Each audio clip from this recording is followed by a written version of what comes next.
অমৰ, তই এতিয়া চহৰলৈ যাব লাগিব। তই চহৰত ভালকৈ পঢ়া শুনা কৰিব লাগিব। দেউতাৰৰ শেষ ইচ্ছা সেইটোৱেই আছিলে। তই ভালকৈ পঢ়া শুনা কৰাটোৱেই দেউতাৰৰ শেষ ইচ্ছা আছিলে, আৰু মই সেই শেষ ইচ্ছাটো ৰখাব বিচাৰিছোঁ। তই যা, চহৰত থাকি পেলাই পঢ়গৈ, আৰু ঘৰৰ কথা চিন্তা নকৰিবি। যি পইচা লাগে মই দিম, তই চিন্তা নকৰিবি। তোৰ ভনীয়েৰ আৰু মই আছোঁ নহয় তোৰ কাৰণে। তই অকণো চিন্তা নকৰিবি, খালি তই পঢ়াত গুৰুত্ব দিবি। যা বোপাই, পাৰিলে আজিয়ে যা। পইচা পাতি মই তোক দি পঠিয়াম লগত। কিন্তু মা, তোমালোক দুইজনী ঘৰত অকলে, আৰু কেনেকৈ ঘৰখন চলাবা সেইটোহে মোৰ চিন্তা লাগিছে। নেযাওঁ দিয়া মা, মই আৰু পঢ়া শুনা নকৰোঁ। ইয়াতেই থাকি পেলাই মই কিবা এটা কৰি মেলি ঘৰখন চলাওঁ আৰু যেনে তেনে। নেলাগে অ', তোক মই যাবলৈ কৈছোঁ যেতিয়া তই যা। তই যা, একো নহয়। তই এতিয়াই ঘৰ চলাবই নালাগে। মই আছোঁ নহয়, কিয় চিন্তা কৰিছ? তহঁতক মই একো কষ্ট কৰিবলৈ নিদিওঁ। যা, মই তহঁতৰ বাবে যি কৰিব লগা আছে মই কৰিম নহয়। তই মুঠতে পঢ়ি শুনি ভাল মানুহ হোৱাটোৱেই মই বিচাৰোঁ। যা, দেউতাৰৰ শেষ ইচ্ছা তই কি পূৰণ কৰিব নিবিচাৰ নেকি? দেউতাৰৰ শেষ ইচ্ছাটো পূৰণ কৰিলেহে দেউতাৰৰ আত্মাই শান্তি পাব। যা বোপাই, তই চহৰলৈ যা। চহৰত ভালকৈ পঢ়া শুনা কৰগৈ। তই ঘৰৰ কথা চিন্তা নকৰিবি। যাচোন যা। মা, দেউতাৰ শেষ ইচ্ছা মই কিয় পূৰণ নকৰিম? কিন্তু ঘৰৰ আৰ্থিক অৱস্থা বেয়া বাবেহে মই চহৰলৈ নাযাওঁ বুলি কৈছোঁ। হ'ব দিয়া, তুমি যেতিয়া কৈছা আৰু মই যাওঁ দিয়া মা। চহৰত পঢ়িবলৈ অমৰ গুচি গ'ল। নবৌ, মই আপোনালোকক কি কৈছিলোঁ? এইখন ঘৰৰ পৰা আপোনালোকক মই ওলাই যাবলৈ কৈছিলোঁ নে নাই? জুৰি, কি কথা ক'বলৈ আহিছা? এইখন ঘৰৰ পৰা আমি ক'লৈ ওলাই যাম?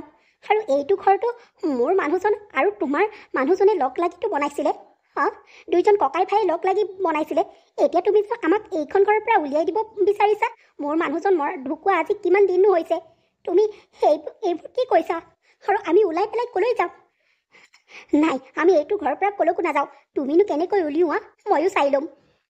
কি কি ক'বলৈ আহিছে আপুনি? এইখন ঘৰত ককাইদেউ থাকোঁতেনে অধিকাৰটো আছিলে। এতিয়া আপোনালোকৰ অধিকাৰ নাই। কথা নক'ব। আৰু শুনক, মোৰ মানুহজনী ইমান কষ্ট কৰি মেলি পইচা ঘটি আনিব, আৰু আপোনালোকে খাই থাকিব। আৰু আপোনালোকৰ পইচাবোৰ যে ককাইদেৱে থৈ গৈছিলে, সেইখিনি পুতেৰৰ নামত খৰচ কৰিছে। তাক চহৰত পঢ়ুৱাইছে। আপোনালোক যে ইমান টেঙৰ মানুহ মই ভবাই নাছিলোঁ। আৰু শুনক, আপুনিতো সেইদিনাখনি পেপাৰত চাইন কৰি দিছিলে যে এইটো ঘৰ আমাৰ নহয় বুলি। এতিয়া সেইটো ঘৰ আপোনালোকৰ, এইটো ঘৰ এতিয়া আপোনালোকৰ নহয়। এইটো ঘৰ এতিয়া আমাৰ। যাওক, ইয়াৰ পৰা ভালে ভালে কওঁতে দি ওলাই যাওক, নহ'লে মই গতিয়াই উলিয়াই দিবলৈ বাধ্য হৈ যাম। এইবোৰ তুমি কি কৈছা? মোৰ এইখন ঘৰত অধিকাৰ নাই বুলি মই কেতিয়া চাইন কৰিলোঁ? মই ক'ত চহী কৰিলোঁ? মনত পৰিছে, সেইদিনাখনি যে তুমি উকা কাগজ এখনত চহী লৈছিলা মোৰ পৰা কিবা ককাইদেউৰ নামত কিবা আহিছে বুলি। সেয়াই নহয় জানো? সঁচাকৈ তুমি ইমান তললৈ নামিব পাৰা জুৰি? মই ভবাই নাছিলোঁ। মোৰ ভুল আছিলে। তোমালোকক মোৰ নিজৰ আপোন মানুহ বুলি ভাবিছিলোঁ। ককাইদেউ ঢুকাই যোৱাৰ পাছতেই মই ভাবিছিলোঁ তোমালোকতো আছা মোৰ লগত, মই তোমালোকৰ লগতেই ওৰেই জীৱনটো কটাম। ছোৱালীজনীক বিয়া দিম, ল'ৰাটোলৈ বিয়া পাতি সি চাগে চহৰতেই থাকিব। তোমালোকৰ লগতেই মই থাকিম, এইদে বুলি মই কল্পনা কৰিছিলোঁ। কিন্তু মোৰ এই সপোন মিছা। তোমালোক মোৰ আপোন নহয় মানে। হ'ব দিয়া, তোমাৰ আচল ৰূপটো মোক আজি দেখাই দিলা। মই মিছাতেই তোমালোকক আপোন আপোন বুলি ভাবি থাকিলোঁ। কিছুমান আপোন মানুহেহে আঘাত দিয়ে, পৰৰ মানুহে ভৰিটো লাগি গ'লেও গাত কৃষ্ণ বুলি কৈ থৈ যায়। আজিহে মই বুজিলোঁ, নিজৰ মানুহ কেতিয়াও আপোন হ'ব নোৱাৰে। তুমি মোক এনেকুৱাই কৰিলা। মই এতিয়া এই ছোৱালীজনীক লৈ পেলাই ক'লৈ যাওঁ? কি কৰিম মই কেনেকৈ জানো ক'লৈ যায়, কেনেকৈ যায়, কি কৰি খাই থাকে? মই সেইবোৰ জানো নেকি? ওলাই যাওক বুলি কৈছোঁ ঘৰৰ পৰা, ওলাই যাওক ভালে ভালে। খুৰী, আমাৰ পৰিস্থিতিটো বুজিবলৈ তুমি চেষ্টা কৰাচোন। কি চেষ্টা কৰিব লাগে? তই মনে মনে থাক। তই মনে মনে থকাটোৱেই ভাল হ'ব। ওলাই যাবলৈ কৈছোঁ নে নাই তহঁতক? ভালে ভালে ওলাই যা। অমৰৰ খুৰীয়েকহঁতে অমৰৰ মাক আৰু ভৈনীয়েকক সেইখন ঘৰৰ পৰা উলিয়াই খেদি পঠিয়ালে। এতিয়া তেওঁলোকে সৰু জুপুৰি এটাতে থাকিবলৈ ল'লে। মোৰেই ভুল আছিল। সেইদিনা মই সেই উকা কাগজখনত চহী কৰিবলৈ কিহে পাইছিলে? মোক কৈছে যে ককাইদেউৰ নামত কিবা আহিছে, চহী এটা লাগে। সেইদে বুলিহে মই চহী দিছিলোঁ। ইমান যে তললৈ নামিব পাৰে বুলি মই ভবাই নাছিলোঁ সিহঁত। মই এতিয়া কি কৰিম বাৰু? কেনেকৈ কি কৰোঁ? মা, হৈ যোৱা কথাবোৰ হৈ গ'ল আৰু এতিয়া সেইবোৰ ভাবি কি লাভ আছে কোৱাচোন? হ'ব দিয়া, ভাবি নাথাকিবা। এদিন নহয় এদিন আমাৰ সুখৰ দিন আহিবই, চাবা মা। মাজনী, তই আকৌ এইবোৰ কথা ককাইৰৰ আগত নকবি। মই তালৈ পইচা পঠিয়াব লাগিব। মই এতিয়া লোকৰ ঘৰত কাম বিচাৰি যাব লাগিব। তই এইবোৰ কথা কাৰো আগত নকবি। তাৰ আগততো নকবিয়ে। হ'ব দে, মই এতিয়া কাম বিচাৰি যাওঁ। তই ঘৰতেই থাকিবি মাজনী। পৰী আৰু অমৰৰ মাকে গাঁৱতেই কাম বিচাৰি গ'ল। গাঁৱৰ মানুহৰ ঘৰে ঘৰে তেওঁ কাম কৰিবলৈ লাগিলে। মা, এনেকৈ হ'লে কেনেকৈ হ'ব কোৱাচোন? হা, তোমাৰ গাৰ বিষ, কঁকাল বিষ, হা, ভৰিৰ বিষ, আঁঠু বিষ, হাতৰ বিষ, সকলো বিষেই দেখোন। আৰু পইচা কেইটকা পালেও তুমি ভালকৈ ঘৰত এসাঁজ নোখোৱা, গোটেই কেইটা চুচি বাচি দাদালৈ দি পঠিওৱা। চাউল পাত আনিবলৈও পইচা নাথাকে। হা, কালিৰ পৰা যে ভাতৰ নামত একো এটা পেটত পৰা নাই, তুমি জানানে? এনেকৈ মানুহ থাকিব পাৰে নেকি বাৰু? অকল পানী খাই খাই থাকিব পাৰে নেকি মা? দাদাক মই এইবোৰ কথা কৈ দিওঁ নেকি? সি আৰু পঢ়িব নালাগে, গুচি আহক মা। তুমি আৰু কিমান কষ্ট কৰি কৰি দাদালৈ পইচা পঠিয়াই থাকিবা? হা মা, নিজৰ স্বাস্থ্যৰ কাৰণে চোৱা এবাৰ, ভাবাচোন তুমি। ময়ো লোকৰ ঘৰত কাম কৰিবলৈ যাওঁ বুলি ক'লেও তুমি যাব নিদিয়া। মই গাভৰু ছোৱালী, সেইদে বুলিয়ে মোক নিদিয়া আৰু দাদাকো ক'বলৈ নিদিয়া। তুমিয়ে অকল কষ্ট কৰি থাকিবা নেকি? হ'ব দেচোন মাজনী, মোৰে শপত, মোৰ এইবোৰ চব বিষ ভাল হৈ যাব। তই ককাইৰক এইবোৰ কথা নকবি। সি পঢ়ি শুনি ভাল মানুহ হওক মুঠতে। মই যিমান কষ্ট কৰিব পাৰোঁ কৰিম আৰু।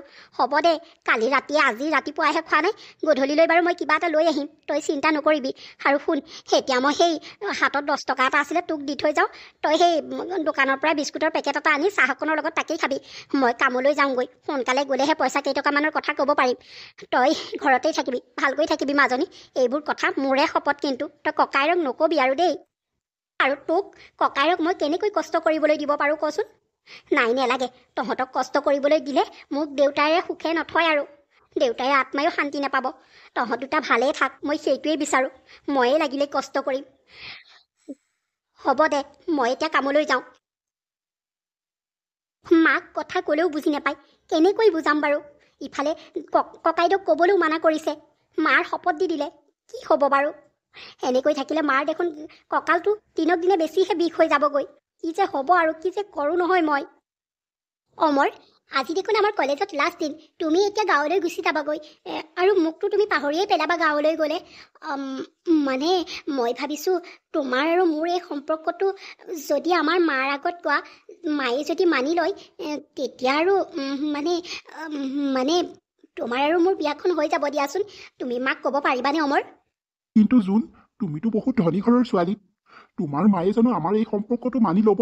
মইতো দুখীয়া ঘৰৰ ল'ৰা, মোৰতো একোৱেই নাই। মায়ে জানো আমাৰ এই সম্পৰ্ক মানি ল'বনে? অমৰ, মই সেইবোৰ নাজানো মুঠতে। তুমি আমাৰ মাৰ লগত কথা পাতিব লাগিব বুলি কৈছোঁ যেতিয়া পাতিব লাগিবই। মই সেইবোৰ নাজানো। তুমি কি কৰা কেনেকৈ কৰা তোমাৰ ওপৰত দিলোঁ, মই নাজানো। ঠিক আছে, হ'ব দিয়া, তুমি চিন্তা নকৰিবা। মই তোমাৰ মাৰ লগত কথা বাৰু পাতিম। কমলা, তোৰ পুতেৰে জানো এইকেইদিনতে চহৰৰ পৰা নাহিব? তেতিয়া আৰু তই আমাৰবিলাকৰ ঘৰত ক'ত কাম কৰিবি? সি চহৰত থাকিব, চাকৰি কৰিব, তহঁতক তালৈ লৈ যাব আৰু। তহঁত চাগে আৰু চহৰতহে থাকিবিগে নহয় জানো? জানো পাই, কপালত বা কি লিখা আছে। সেয়াহে চাওকচোন, কপালত ভাল লিখা আছে বুলিয়েই ভাবিছিলোঁ, কিন্তু এতিয়া মানুহজন থাকোঁতেনে সকলোৱে ভাল পাইছিলে। কিন্তু এতিয়া চাওকচোন, মানুহজন ঢুকাই যোৱাৰ লগে লগে সকলোৱে মোক বেয়া পায়। সেইখন ঘৰৰ পৰা মোক উলিয়াই দিলে মানুহখিনিয়ে। কোনেও এবাৰো ভাবি নাচালে তাইনো কি কৰিবগৈ, কেনেকৈ থাকিব। পুৰণা ঘৰটো আছিলে বুলিহে তাকো জহি খহি গৈছে, তাতেই ছোৱালীজনীয়ে মই সোমাই আছোঁ আৰু। ভাবিছোঁ, ভগৱানকো ভাবোঁ, ল'ৰাটোক ভাল কৰি দিলেই হ'ল আৰু, তাতকৈ মোক একো নালাগে। সি ভাল হ'লেই হ'ল আৰু, মই সেইটোৱে বিচাৰোঁ। চহৰতে থাকোঁ বা গাঁৱতে থাকোঁ, একমাত্ৰ মোৰ ল'ৰাটো আৰু ছোৱালীজনী ভালে কুশলে থাকিলেই হ'ল আৰু, মই সেইটোৱেই বিচাৰোঁ, জানেনে? হয় দেই, তহঁতক তেনেকৈ উলিয়াই দিব নালাগিছিলে পাই, বৰ ভুল কাম কৰিলে। হ'ব দে, কিনো কৰিবি এতিয়া, ভালৰ বাবেই কিজানি হৈছে বা। ধৰিবও নোৱাৰি নহয় আজিকালি। তাকেইতো, ভগৱানকে সাক্ষী কৰি আছোঁ আৰু। অমৰ, তোমাৰ কথা আমাৰ এই কৈছে, বহাচোন তুমি।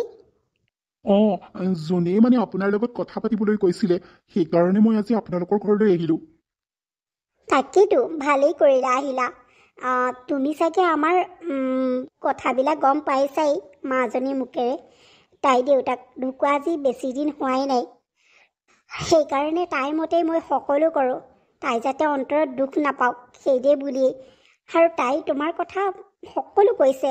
আৰু মোৰ যেতিয়া তাই তোমাৰ কথা কৈছিলে নহয়, তেতিয়া মোৰো ভাল লাগিছিলে।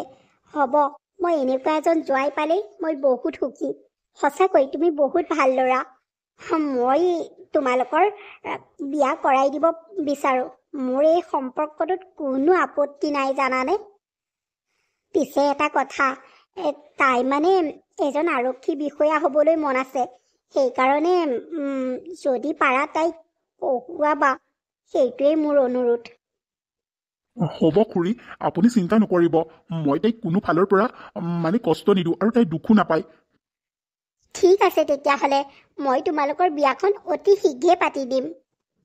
এনেদৰে অমৰে জোনৰ মাকক লগ কৰিলে আৰু জোনৰ মাকে জোন আৰু অমৰৰ বিয়াত কোনো আপত্তি নকৰিলে। তেওঁলোকৰ দুইজনৰে বিয়া পাতি দিলে। মা, তোমালোক সেইটো ঘৰৰ পৰা এইটো ঘৰ মানে কেনেকৈ পালাহি? কি হ'ল মা? এইবোৰ বহুত কথা, মই তোক পাছে পৰে ক'ম। পিছে তই এতিয়া পাইছহিহে, ৰচোন। এয়া কোন তোৰ লগত? মা, এয়া তোমাৰ বোৱাৰী আৰু মোৰ পত্নী। আমি মা ইজনে সিজনক ভাল পাওঁ, সেইকাৰণে আমি বিয়া পাতি পেলালো মা। হ'ব দে। পিছে তই এনেকৈ মানে এনেকৈ খবৰ এটাতো দিব পাৰিলিহেঁতেন। এতিয়া নতুন বোৱাৰীজনী লৈ আহিছ, হাতত একো এটাও নাই দিবলৈ। কি কৰোঁ বাৰু, এইবোৰ চব তোৰ খুৰীয়াৰৰ পৰাই হৈছে। তই যোৱা দুদিনমানৰ পাছতে সেইখন ঘৰৰ পৰা আমাক উলিয়াই পঠিয়াই দিলে এতিয়া চাচোন, এই ভগা চিগা ঘৰটোত তই বাৰু সেই বোৱাৰীজনী লৈ আহিব লাগেনে? তইতো মোক খবৰ এটা দিব পাৰিলিহেঁতেন। হ'ব মা, আপুনি সেইবোৰ চিন্তা নকৰিবচোন। মই ধনী দুখীয়া বিচাৰ নকৰোঁ। আৰু মই যেতিয়া বিয়া হৈ আহিছোঁ, আপোনালোক যেনেকৈ থাকে ময়ো তেনেকৈ থাকিম। হ'ব, আপোনালোকে মোক লৈ চিন্তা নকৰিব। জোন, মই তোমাক বিয়া পাতি আনিলো হয়, মই তোমাক ভাল ঘৰটোত সোমোৱাব নোৱাৰিলো, এই জুপুৰি ঘৰটোতেই সোমোৱাইছো। তুমি মোক ক্ষমা কৰি দিবা। আৰে, কিয় তেনেকৈ কৈছা? তুমিতো মোক জোৰ কৰি অনা নাই, মইহে তোমালৈ আহিছোঁ। হ'ব, তুমি সেইবোৰ অকণো চিন্তা নকৰিবা। মই সেইবোৰ একোৱেই নাভাবোঁ। তোমালোক যেনেকৈ থাকা, তোমালোকে যি খোৱা ময়ো তেনেকৈ থাকিম, তেনেকৈ খাম। চিন্তা নকৰিবা। হাই ঐ দেহি, সঁচাকৈ আমাৰ বৌজনী বৰ ভাল দেই। বোৱাৰী, আমাক ক্ষমা কৰি দিবা। তোমাক আমি ভাল ঘৰত সোমোৱাব নোৱাৰিলোঁ। এই ভগা চিগা জুপুৰিটোতেই থাকিব লাগিব আৰু। মা, হ'ব দিয়ক, একো নাই। ঘৰ দুৱাৰ আজি আছে, কাইলৈ নাই। সেইবোৰ কিয় ক'ব লাগে? হ'বচোন দিয়ক, আপোনালোক যেনেকৈ থাকে ময়ো তেনেকৈ থাকিম। চিন্তা নকৰিব মোক লৈ। তোমালোক বহা, মই তোমালোকৰ কাৰণে কিবা এটা বনাওঁগৈ। পিছে মা, ৰ'বাচোন, তুমি কিবা বনাবাগৈ, কিন্তু এইবিলাক কথা তুমি মোক কিয় কোৱা নাছিলা? আৰু ভণ্টি, তইয়োতো মোক ক'ব পাৰিলিহেঁতেন। তোকনো এইবোৰ কৈ পেলাই কিয় চিন্তাত পেলাওঁ, সেইকাৰণে নক'লোঁ। আৰু মই মাজনীকো ক'বলৈ মানা কৰিলোঁ, মোৰ শপত দিলোঁ, সেইকাৰণে তোক নক'লে। হ'ব দে, একো নাই পিছে তোমালোক কেনেকৈ চলা মেলা কৰিছিলা? আৰু তুমি যে মোলৈ পইচা পঠিয়াই থাকা, এইবোৰ ক'ৰ পৰা মা? দাদা, মায়ে লোকৰ ঘৰে ঘৰে কাম কৰিছিলে আৰু সেই পইচাকে তোলৈ দি পঠায়। আমাৰ ৰেচনৰ নামত ঘৰখনত চাউল এটাও নাথাকে। কেতিয়াবা খাই পেলাই শুই থাকোঁ, কেতিয়াবা নেখোৱাকৈ শুই থাকোঁ, কেতিয়াবা গোটেই দিনৰ দিনটো গধূলিও খাবলৈ নাপাওঁ, ঠাণ্ডা পানী এগিলাচ খায়ে শুই থাকোঁ। তেনেকৈ ঘৰখন অতদিনে চলাই আহিছে মায়ে। চব এই খুৰীৰ পৰাই হৈছে মা, তুমি মোৰ বাবে ইমান কষ্ট কৰিছা। হ'ব, এতিয়াৰে পৰা তোমাক মই আৰু কষ্ট কৰিবলৈ দিব নোৱাৰো মা। হ'ব ৰচোন, তহঁত এতিয়া অকণমান মুখ চুখ ধুই মেলি কাপোৰ কানি সলা। মাজনী, যা মোক এই টাংটোৰ পৰা হেৰি নবৌৰক এই কাপোৰ এযোৰকে উলিয়াই দে যা। মই কিবা এটা বনাওঁগৈ খাবলৈ। হ'ব দিয়া মা, মই উলিয়াই দিম। মায়ে মোৰ কাৰণে বহুত কষ্ট কৰিলে, এতিয়া মই মাৰ কাৰণে কষ্ট কৰিব লাগিব। তাকেইতো দেই, তোমাৰ মায়ে বহুত কষ্ট কৰিব পাৰে। সেইটো বয়সতো যে কষ্ট কৰি পেলাই তোমালৈ পইচা দিয়ে, তোমাক পঢ়ুৱাইছে, শুনুৱাইছে। সঁচাকৈ এনেকুৱা এজনী মা পাবলৈ ভাগ্য লাগিব জানানে। তাকেইতো জানানে, এতিয়াৰে পৰা মাক আৰু কাম কৰিবলৈ যাবলৈ দিব নোৱাৰি। চাউল একাপমানহে আছে, তাকেই বহাইছোঁ। সিহঁত দুইটাকে আতিলেই হ'ল আৰু লগত বনাবলৈ একো এটাও নাই। নাইজি নাই, আলু এটাও নাই আজিও। এনেকুৱা বেয়া দিনত কইনাজনী লৈ আহিলে কি কৰোঁ বাৰু মই এতিয়া? উপায় নোহোৱা হৈছে। যাওঁচোন, সেই পদুনা আৰু মচন্দৰীকে বুটলি আনি চাটনি অকণমানকৈ বনাই দিওঁ আৰু। ঢেকীয়া চেকীয়া দুডালমান পালে তাকে বুটলি আনোগৈ, তাকে অকণ ভাজি দিব লগা হ'ল। কি কৰোঁ বাৰু এতিয়া মই? মাজনী, আহা আহা, আমাৰ এই আৰু ঘৰ। ইয়াতে আমি বনোৱা কোনোৱা কৰোঁ, কেঁচা পাকঘৰ। তোমালোকৰ দৰে আৰু আমাৰ গেছ চেছ এইবিলাক নাই, আমি জুহালতে বনাই কোনাই খাওঁ। হ'ব মা, একো নাই, কিয়নো তেনেকৈ কৈছে। তাকেইতো আজি তুমি ইমানেই আমাৰ লেখীয়া দুৰ্ভগীয়া মানুহৰ ঘৰত আহিছা। একো এটা নাই আজি ঘৰখনত, জানানে? চাউল সেই এপোৱাই আছে, তাকেই সিজাই দিছোঁ। ইও ফোন এটা কৰি ক'ব লাগে নহয়, মই বস্তু কেইটামান আনি থলোহেঁতেন, ইও ফোন এটা কৰি মোক নক'লে। হ'ব মা, একো নাই, সেই এপোৱা চাউলে আমি চাৰিওটাই ভগাই খাম। ভগাই খালে আতি যাব দিয়ক, আপুনি চিন্তা নকৰিব। আৰু শুনক, একো নাই দিয়ক, নিমখ অকণটো আছে, তাকেই লৈ পেলাই ভাতকেইটা খালেই হ'ল আৰু। আই ঐ দেহি, তুমি বোৱাৰীৰ ৰূপত মোৰ ঘৰলৈ লক্ষী আহিছা। তুমি যে আমাৰ পৰিস্থিতিটোৰ কথা বুজি পাইছা, সেইটোৱে মোৰ কাৰণে বহুত, জানানে? বেলেগ এজনী হোৱা হ'লে কি যে অৱস্থা হ'লহেঁতেন নহয় আমাৰ। হ'ব দিয়া, তুমি বুজি পালেই আমাৰ কাৰণে সেয়েই বহুত। মা, কিয়নো নুবুজিম? ময়ো মানুহে যদি মানুহৰ কথা বুজি নাপায় কোনে বুজি পাব কওকচোন? মই আৰু এইবোৰ ধনী দুখীয়া এইবিলাক মই ভাল নাপাওঁ। হয়, ভগৱানে কাৰোবাক দুখীয়া কৰি দিছে আৰু কাৰোবাক ধনী কৰি, সেইদে বুলি অহংকাৰ কৰিব নাপায় নহয় মা। মই জানো অহংকাৰ কৰিলেই সকলোখিনি ভগৱানে লৈ যায়। সেইকাৰণে মানুহে জীৱনত অহংকাৰ কৰিব নালাগে। মানে ধৰক, এই মোৰ সম্পত্তি আছে, মোৰ ধন আছে, মই তোক দুখীয়া বুলি ভাবোঁ, মই তোক নামাতো, এইবিলাক কৰিব নালাগে। কাৰণ আজি আছে, কাইলৈ নাথাকিবও পাৰে, জানেনে? সেইটোৱেই কথা, কিন্তু কিছুমানে আকৌ তাকেই বুজি নাপায় নহয়। হয় দিয়ক মা, ধনী মানুহ এজন মৰিলেও সেই বাঁহৰ চাঙিতে নিব, আৰু দুখীয়া এজন মৰিলেও সেই বাঁহৰ চাঙিতে নিব। এইবোৰ কথাকে মানুহে বুজি নাপায়। কিয় জানো ধনী দুখীয়াক লৈ পেলাই ইমান কথা শুনাই নহয়। মই বৰ বেয়া পাওঁ এইবিলাক কথা। মই মুঠতে ধনী আৰু দুখীয়া সমানেই ভাবোঁ, জানেনে? আপুনি এইবোৰ কথা আৰু আজিহে মোক যি ক'লে, আজিৰ পৰা মোক নক'ব মা। বোৱাৰী নহয়, তুমি ইমান ধনী ঘৰৰ ছোৱালীজনী হৈ আমাৰ লেখীয়া দুখীয়া মানুহৰ ঘৰলৈ যে বোৱাৰী হৈ আহিছা, সেইটোহে মই অকণমান মনতে দুখ পাইছোঁ।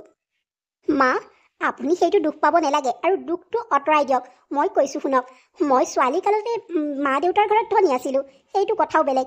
এতিয়া মই বোৱাৰী হ'লোঁ, মোৰ মানুহজনে কি কৰে, মোৰ মানুহজনৰ ঘৰখন কেনেকুৱা, পৰিস্থিতিটো কেনেকুৱা, সেইটোৰ লগতে মই খাপ খাব লাগিব। যদি মোৰ মানুহজন ধনী হয়, তেতিয়া মই ধনী লেখীয়াকৈ থাকিম, আৰু যদি মোৰ মানুহজন দুখীয়া হয়, মই দুখীয়াকৈ থাকিম। এটাই কথা, সকলোৰে লগত মিলা প্ৰীতিৰে থাকিব লাগে। মই সেইটোহে জানো মা। অমৰ, ক'ত গ'লা? এইফালে আহাচোন। কি হ'ল জোন, ইমান জোৰকৈ মাতিছা যে? অমৰ, ঘৰখনত দেখোন একো এটাই নাই খোৱা বস্তু। মোৰ বৰকৈ ভোক লাগিছে, জানানে? পাকঘৰত চালোগৈ, একো এটা নাই। আৰু মাও ক'লৈ গ'ল জানো? ৰাতিপুৱাৰে পৰা মাক দেখোন দেখাই নাই, আৰু ভণ্টিয়ে ঘৰ দুৱাৰ সৰা মোচাত লাগি আছে। মই এতিয়া কি খাওঁ বাৰু? হয় নেকি? ৰ'বাচোন ৰ'বা, মা আহিলক, মায়ে কিজানি ক'ৰবাত থৈ দিছে। মানো ৰাতিপুৱাই ক'লৈ গ'ল বাৰু? মই চবতে চালো, নাই একো এটা নাই। বেয়াই লাগে পাই, নতুন ছোৱালীজনী ঘৰখনলৈ আনি পেলাই এতিয়া লঘোণতহে পেলাইছে আৰু নে নবৈ? সঁচাকৈ দেই, ভিক্ষাৰী আৰু একো এটা বস্তু ঘৰখনত নাইনে বাৰু? খুৰী, মনে মনে থাকক। আমি যেনেকৈ থাকো, আমি দুখীয়াই হওঁ বা ভিক্ষাৰীয়ে হওঁ, আপুনি ক'বলৈ কোন? মইনো ক'বলৈ কোন? যদি ধাৰলৈ লাগে আমাৰ ঘৰৰ পৰাই আনিবগৈ পাৰ দেখোন। এনেকৈ আৰু মানুহে নোখোৱা নোবোৱাকৈ থাকিব পাৰেনে? আই ঐ দেহি, মোৰ যে ছোৱালীজনীলৈহে বেয়া লাগিছে পাই। বেচেৰীজনী আহিলে দৰিদ্ৰ ঘৰলৈ বা ভিকহু ঘৰলৈ এনেকৈ ইমান ধনী ঘৰৰ ছোৱালীজনী বিয়া হৈ আহিব লাগেনে? হেৰা, তোমাৰ হাতৰ কোঠাখন কেলে ভৰিত মাৰিলানো? এইটো দুনিয়া দেখিলা হয়, ঘৰখন দেখিছানে নাই? জহি খহি যোৱা সেই উৰুঙা পজাটোলৈনো তুমি কিয় আহিব লাগে? একেবাৰে সঁচাকৈ দেই, ইমান ধনী ঘৰৰ ছোৱালীজনী এতিয়া আনি লৈ পেলাই ইয়াত এতিয়া তই সেই কষ্টহে দিছ আৰু পাই। খাবলৈ নাপাই পেলাই তাই আৰু এনেই শুকানী হৈ যাব আৰু দেই। এই নবৌজনীও সুদা নহয়। খুৰী, মোক থাকিলে বুলিয়ে যি টি কথা নক'ব। আপোনাক ডাঙৰ বুলি সন্মান কৰি মই একো এফাকি বেয়াকৈ কোৱা নাই। ভালে ভালে আমাৰ ঘৰৰ পৰা গুচি যাওক। তাই যেনেকৈ থাকক, যিয়ে নেকুৱক, মাটিয়েই খাওক বা বালিয়েই খাওক, তাই মোৰ পত্নী। যেনেকৈ থাকে, যেনেকৈ যি কৰে, তাইক থাকক, মোৰ লগত থাকিব। আপোনালোকৰ ঘৰত একো ডিষ্টাৰ্ব কৰাগৈ নাই নহয়। তাই মোৰ কথা জানি শুনিও তাই মোলৈ আহিছে, আৰু তাতকৈ কি লাগিছে? আমি ইজনে সিজনক বুজাবুজিৰ মাজতহে বিয়া পাতিছো। আপুনি আকৌ আমাৰ মাজত দখল দিবলৈ নাহিব। আপোনালৈ দৰজা খোলা আছে, যাব পাৰে। সঁচা কথা কলো যে একেবাৰে গাত লাগিলে। জুৰি, কি কথা কৈছা তুমি? এৰা নব, মইনো কি মিছা কথাটো কৈছো। কিবা নাই যদি আমাৰ ঘৰৰ পৰা ধাৰলৈ আনিব পাৰিলেহেঁতেন। এনেকৈ আৰু ৰাতিপুৱাই ৰাতিপুৱাই খোজনীয়া মগনীয়াৰ দৰে লোকৰ ঘৰে ঘৰে খুজি খুজি চাগে বস্তু আনিলেগৈ আৰু, নহয় জানো? তুৰি, সীমা পাৰ হৈ নাযাবা। মই খোজনীয়া নহয় বুজিলা। মই কাৰো ঘৰত এটা বস্তু খুজি আনি নাখাওঁহি। লাগিলে কিবা এটা আনিলে তেওঁলোকৰ ঘৰত মই কাম কৰি দিওঁ। আৰু শুনা, মই যে এয়া বজাৰ কৰি আনিছোঁ মোৰ নিজৰ পইচাই, মই কষ্ট কৰা পইচাই মই বজাৰ কৰি আনিছোঁ। তাতে তুমি ক'বলৈ কোন? আৰু শুনা, দিনেতো তোমাৰ খবৰ এটা ল'বলৈও আমাৰ সময় নাই নহয়। এতিয়া কিয় আহিছা আমাৰ ঘৰলৈ? আৰু চোৱা, আমি পেটত গামোচা মাৰি থাকিলেও তোমালোকৰ ঘৰৰ পৰা বস্তু আনি নাখাওঁ, সেইটো মনত ৰাখিবা। আৰু আমাৰ ঘৰৰ পৰা এতিয়া ভালে ভালে তুমি ওলাই যোৱা। আমাৰ ঘৰত তুমি নোসোমাবাহি আৰু আমাৰ মাজত কণ্ডল লগাবলৈ চেষ্টা নকৰিবা। যোৱা এতিয়া ইয়াৰ পৰা। কথাটোহে কৈছিলোঁ, নিজৰ বুলিহে কথাষাৰ কৈছিলোঁ। কিবা বৰ বেছি হৈছে আৰু আপোনাৰ। তুমি দুখীয়া আৰু ভিকহু বুলি কাক কৈছা হা? আৰু ঘৰে ঘৰে খুজি ফুৰো বুলি কিয় কৈছা? আজিলৈকে তুমি দেখিছা জানো মই ঘৰে ঘৰে খুজিছো নে নাই? ঘৰে ঘৰে মই কাম কৰি যিকেইটা পইচা পাওঁ সেইকেইটাই ঘৰ চলি আছো হা? সেনেকৈ ক'বলৈ তুমি ক'ত অধিকাৰ পালা? আৰু শুনা, মই ঠাণ্ডা পানী খায়ে থাকোঁ বা মোৰ পেটত গামোচা মাৰিয়ে থাকোঁ, তথাপিতো মই লোকৰ ঘৰৰ পৰা খুজি আজিলৈকে বস্তু খোৱাহি নাই। যি পাৰোঁ নিজেই কষ্ট কৰি মেলি যি পইচা পাওঁ সেই পইচাইহে মই কিনি আনি খাইছোঁহি। তোমাকো মই আজিলৈকে হাত পতা নাই। তুমি কথা নুশুনাবা আৰু যোৱা, মোৰ ঘৰৰ পৰা ওলাই যোৱা। ৰাতিপুৱাই ৰাতিপুৱাই মোৰ তোমাৰ লগত কাজিয়া কৰিবলৈ মন যোৱা নাই। একেবাৰে ভাল কথা ক'লে বেয়া বুজে আজিকালি মানুহে। তুমি ৰাতিপুৱাই ৰাতিপুৱাই কোনফালে গৈছিলানো?